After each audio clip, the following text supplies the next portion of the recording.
So now that we've done a little bit of cloning, a little bit of frequency separation, another step that you might want to add into your retouching process is maybe dodging and burning.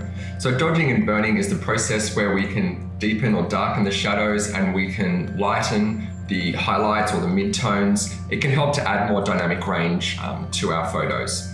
But because we're starting to develop more and more steps within this retouching process, it's probably a good idea to start using our folders in our layers panel to help group some of these actions. So what I'll do is come across to my layers panel where I've got my frequency separation set up. So I've got my high, my retouch, and then also my low layer there. So I'll just hold shift and select those. And then I can come down to my group folder down here and just click on that one there to create a group, and I'll just rename that group frequency separation skin smooth.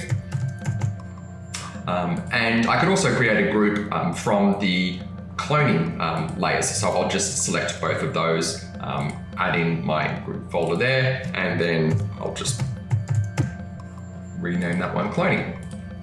Great. So the next step is dodging and burning, and we've got some dodging and burning tools that we can use in the toolbar to do this. Now there's quite a few ways that you can dodge and burn in Photoshop. You can actually use the frequency separation process to dodge and burn. It's the same process in terms of setting up a high and a low, but you just set up 2 layers within here. You can even set up 3 layers, empty layers within, and you can use one for the shadows, one for the highlights, and one for the midtones and paint on those. But we're going to use another method where we use the dodging and burning tools within the toolbar. It's important, again, that we want to use a non-destructive method when we're doing this, because you can paint directly on the original file with these dodging and burning tools, but of course in doing that we are destroying the integrity of the original pixels, so it is a destructive technique, so that if we were to close the file down and then come back in later, we wouldn't be able to get back to that original. We'd have to start all over again if we wanted to sort of go back a couple of steps within the process.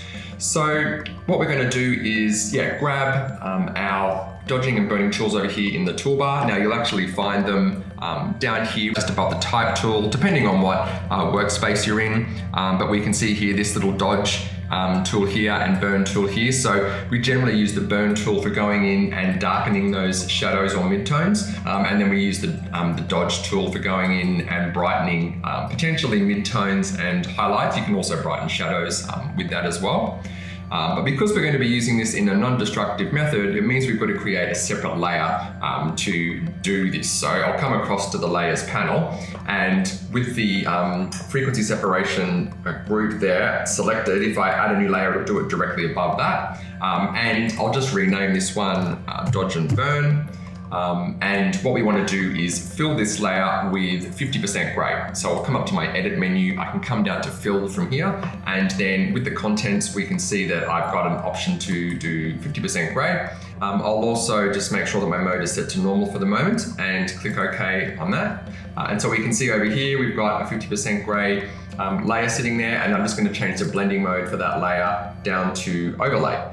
And so in doing that, we shouldn't really notice any change in our original image. And what we're going to do now is use our dodge and burn tools within this dodge and burn layer to deepen shadows potentially, or highlight some of the brighter areas. So I'll come across, I'll start with the shadows. So I'll just go to the burn tool, and like all of our tools, coming up and just checking the settings I'm using before I start painting on this. So I want to make sure my brush size is set to an appropriate size. What I might do is just go in and I'll just deepen maybe some of the shadow area around here, and maybe a little bit around the eyes as well.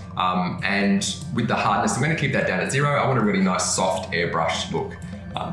Now the area that I want to, or the tones that I want to target when I'm doing this, I'm going to target the shadows. So I'll change that range to shadows, and the exposure is just how strong this is going to be. So if you want to use this in smaller steps, it's usually better to do smaller, sort of more subtle changes as you work. I'll bring that exposure down to about 20%, and you want to make sure the protect tones is on so that it doesn't start adding red or other tones into the shadow areas. Actually, I'm just going to increase the size of that brush a little bit there. And I'm ready to start painting now into the shadow. So I'll just do a very quick brush over some of the shadow area just to bring back some of that darker area. It's probably a little bit light now in that nose area, so I'll just do a couple of strokes over that. If I wanted to zoom in a little bit closer on the eyes, what can also be useful in deepening the eyes or making them more stand out more, what I can do is just add a little bit of shadow to the top of the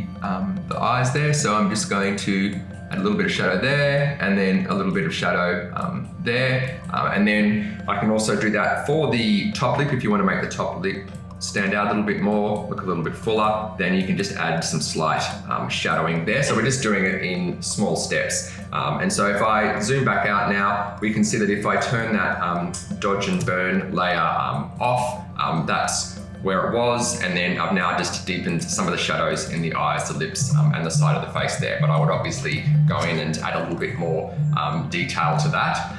What I'm going to do next is come in and work with the midtones and the highlights. So in doing that, I might want to brighten those up. So I'll come across, I'll grab the dodge tool instead. So using the dodge tool, I'll then come up and check the settings again. I'll make sure that I've got my midtones selected. The exposure, I'll bring that down a little bit as well so it's not so strong. Protect tones is on. And then I'll just bring that brush size up a little bit. So depending on what sort of portrait retouching you're doing here, you know, if you're doing something that you want to look more dramatic, then you might add more I guess contrast to the highlights and the shadows. We're just going to subtly change these. We don't want too much of a dramatic shift between the highlights and the shadows and midtones. So yeah, with the midtones selected, you know, I may just brighten up some of those. It's a bit like applying makeup. You would just brighten areas that the light would normally hit. So when you're contouring, you might add a little bit of light to the forehead, maybe a little bit of light just down the strip of the nose there, a little bit at the top of the Cupid's bow there, and then maybe just a little bit on the chin. And that's really all it needs, maybe a little bit to the cheekbone over there and over there. And again, I'm just going to come across and turn that off and back on again. And so we can see how that's just added a little bit more of a dynamic range to the portrait. Again, I could go in and, you know, if I wanted a more dramatic effect, then I could go to the highlights, and then with the eyes, for example, I could brighten the eyes up a little bit just by running that across the bottom of the eye, and you can see how that now creates more of a dramatic eye. And you can use that with, you know, the lips as well, the bottom lip, if you wanted to brighten that, or you could also, if she was showing her teeth, we could also brighten the teeth slightly. So yeah, that's a little bit about dodging and burning and how we can use that in a non-destructive way. Do be careful with it. You don't want to go in too hard with dodging and burning. You will notice that in the shadows, if you push it too far, you will get a shift in some of the tone. For example, if I switch back to the burn tool and I bring that exposure right up and then just go in on some of the shadowed areas, we can see that in doing that, see how you get that red sort of coming up in the midtones there. So just be wary of that sort of thing. You don't want your subject to look like they're bruised. So yeah, it's always, again, just doing it in smaller steps and subtly changing some of those lighting conditions. All right, so that's it.